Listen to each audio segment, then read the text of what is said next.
In this video, I will show you how to get out of Platinum in Rocket League. This video will give you everything you need to get out of Platinum and get into Diamond. I'll be splitting it into general tips, mechanics, and game sense, so you can skip to the timestamps if there's something you need to especially work on, but I recommend watching it all, just in case there's something that I say that you don't know. If you do enjoy this video, or it does help you out, make sure to subscribe to the channel for more content like this every Monday and every Thursday. But with all that being said, enjoy the rest of the video. The first thing we'll be starting with are the generals tips, and we'll be starting with the settings, but more specifically our bindings. If you're on keyboard and mouse, I can't really help you with this because I don't play it, but if you're on controller, I recommend having at least one directional arrow, either arrow left or arrow right. You may not use this much until champ, but you will thank me later. Also, some pros change their normal arrow to a bumper like L1 or R1 if you want to do that. I personally have mine on L1 as it feels the most comfortable for me. Another tip is that you need to be able to push all the basic controls at the same time. These are boost, jump, and air roll or power slide. For me, I have my boost on square, I have my jump on the X, and I have my air roll or power slide on L1. This isn't too hard to do. For boost and jump I can just use my right hand, and for power sliding it's not that hard as well, I can just use my finger. Sometimes it's hard for people to boost and jump at the same time, so I recommend changing boost to either a bumper or square or X depending on which controller you're using. I personally have my boost on square and my arrow right on my right bumper, but it's up to personal preference. The final thing you should do is make sure your power slide and regular air roll are on the same key. This allows you to have quicker recoveries because you can just hold one button when you're making the recovery. Most pros have this on their left bumper, but some have it on square. It just depends on what your boost and directional air roll are. The next tip I have is to warm up before playing. This will help you rank up because you will not have those slow first few games which you'll usually have when you're trying to get warmed up and you're not really feeling it. I have a tutorial on the warm-up routine that I use. If you do want to check that out, that will be in the description below. But as long as you have a consistent routine that you do every time before you play ranked, you'll rank up quicker. Another thing you should use is free play and training packs. I will be starting with free play and my favorite drill to do, which is where you hit the ball as hard as you can and then you try and follow up the ball as fast as you can. This will just improve your overall mechanics, your game speed, your consistency, and so many other things. It's a high intensity way of training, and because of that it will make you better at the fastest rate. I recommend doing this for 15 to 30 minutes a day if you want to see the best results. Also, while you're doing this, just remember that you will make a lot of mistakes. If you're pushing yourself to your limits, you will be making mistakes, but they'll make you a better player in the long term. I go as fast as I can, but sometimes it forces me to whiff, but I know that eventually I will get better. Now we'll be going over training packs. There are a few packs I do recommend which will skyrocket your mechanics, the first one being the double tap training pack. This will be near impossible for you, but it will help you with double taps and redirects. If you do this for about 10 minutes a day, it will make you so much better. The next one is the self-setup backboard shards. This is pretty self-explanatory, it's in the name. Also, the code for it is on the screen right now and in the description, just so you can copy and paste it if that makes it easier. And the final pack is backboard defense. The code is here again, and this will help you get the edge on your opponents. My final general tip is to play 1v1s. This will help you pick out the weak spots in your gameplay, and it will help you improve your overall mechanics at an exponential rate. If you become a ones main for a month and you play the game a lot, I guarantee you'll see a lot of progress, and you may even hit diamond. When you play other game modes, you don't really have much time on the ball compared to 1v1s, and that's why, in my opinion, and a lot of other people's opinions, it's the best game mode to improve in. You see so many ones players in the pro scene now. For example, you got First Killer, apparently Jack, Fairy Peak, and many more. The mechanical skill these players have wouldn't have happened so quickly without 1v1s. If you want to improve your 1v1s gameplay, I do have a guide on it, and you can go watch that after this video. But we've finished with general tips, and now we're going to be going over mechanics that you need to know, and what I think you should focus on to get out of Platinum. The first things you definitely need are half flips and wave dashes. With half flips, they make it so you can change the direction you're going while keeping your momentum. They're pretty much essential in champ and above, so I recommend learning them while you're in Platinum, so you don't need to do it in the future.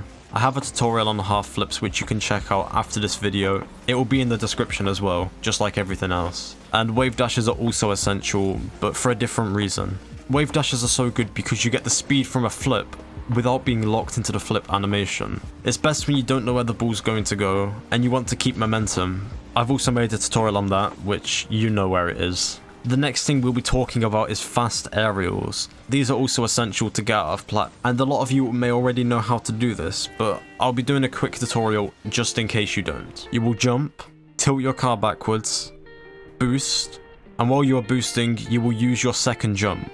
This is the fastest way to get to the roof, and while using the least amount of boost. One mechanic that I started learning in plat, which did help me to get to diamond, was air dribbles. I'm just going to say these are not essential, but I do recommend learning them because they help improve your aerial car control.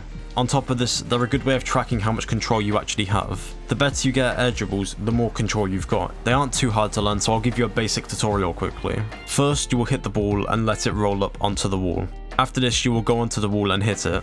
I can't tell you how much power to hit it with because it just depends on the situation, and it's something you need to just get a feel for. After this, you need to jump and just keep following up the ball in the air. It's not the easiest to explain, but just remember that the setup is the most important part of the air dribble.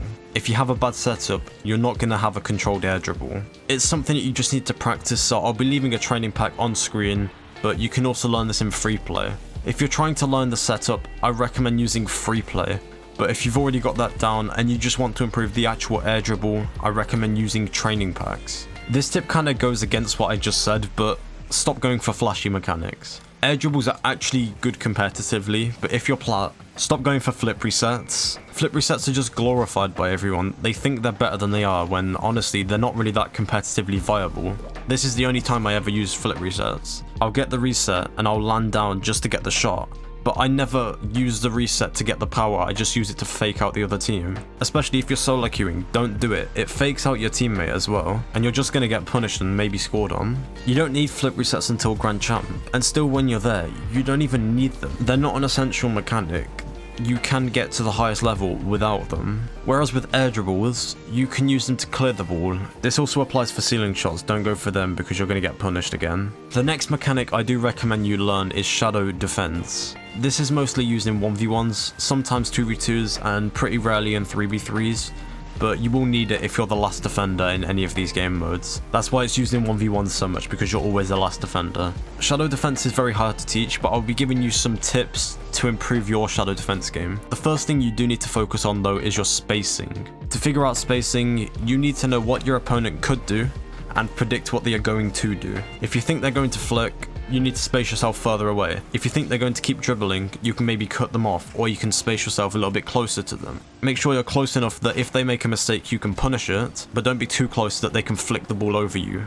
As well, just remember that this is very, very hard to master, and it's something that I haven't got mastered. I'd say my shadow defense is pretty decent, but it's one of those things that you always pick up. You always learn something new about it without even thinking about it. But when you're first learning it, you need to just get yourself into the position and try and find that sweet spot between you and your opponent. And it's very situational depending on what your opponent does, because if they're going to keep dribbling, you can get closer to them, you can cut them off a lot more. But if they flick straight away when they have the ball, you want to space yourself further away so that the ball doesn't go over your head. Another tip is that you should be on the same side of the field as your opponent. This makes it easier to save the ball if they do try and flick it. You can force the ball onto the backboard or to another teammate if you're playing 2s or 3s. But my final tip for shadow defense is to go a similar speed to your opponent. This is what separates good shadow defense from great shadow defense, and it's something that you'll learn over time. But if you have good spacing, you can punish people a lot easier. On screen right now will be a training pack that will help improve your shadow defense. It helps you defend against flicks when you're shadow defending. But the final tip I have for mechanics is to focus on your overhead defense. Once again, I've made a training pack for this, and it is something you will definitely need in the higher ranks, especially 1v1s, and something you'll need to improve your shadow defense. Your main goal for overhead defense is to hit the ball onto the backboard with enough power to clear it. This is a very hard mechanic to learn at the start because it has very awkward inputs, but it will improve your aerial car control and your shadow defense, which is essential to getting it to diamond, especially in 1v1s. Now we'll be going over Gamesense and things that aren't mechanical, starting with basic rotations. I'll be making an in-depth guide in the future on rotations, but if you want to get to diamond, just give your teammate space and don't chase the ball. It's as simple as that, and I know one of you will be like, oh, my teammates are so bad, they miss everything when I give them space. Dude, have faith. Your teammate is at the rank they are for a reason. You're the same rank as them as well. So if you have no faith in your teammate, how are you going to get to diamond? If you know that they're going to mess it up, you just stay behind them and play off the touch. Staying with the topic of playing with your team, this is the rank where you can start working with your teammate more. your teammates' mechanics will be decent at plat, so you can start looking for opportunities to pass to your teammate.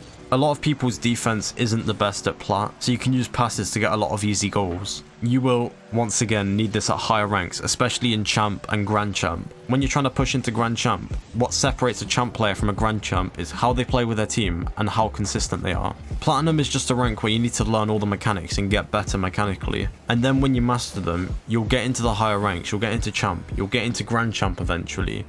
And maybe one day you'll hit SSL. But that's all I've really got for this video. If you did enjoy, make sure to leave a like and subscribe to the channel, as I plan to post twice a week. I'm not sure how it's going to go, but I think I'll be able to keep it up. It's just going to take a lot of time. But thank you all for watching, and don't forget to have a great day and stay safe.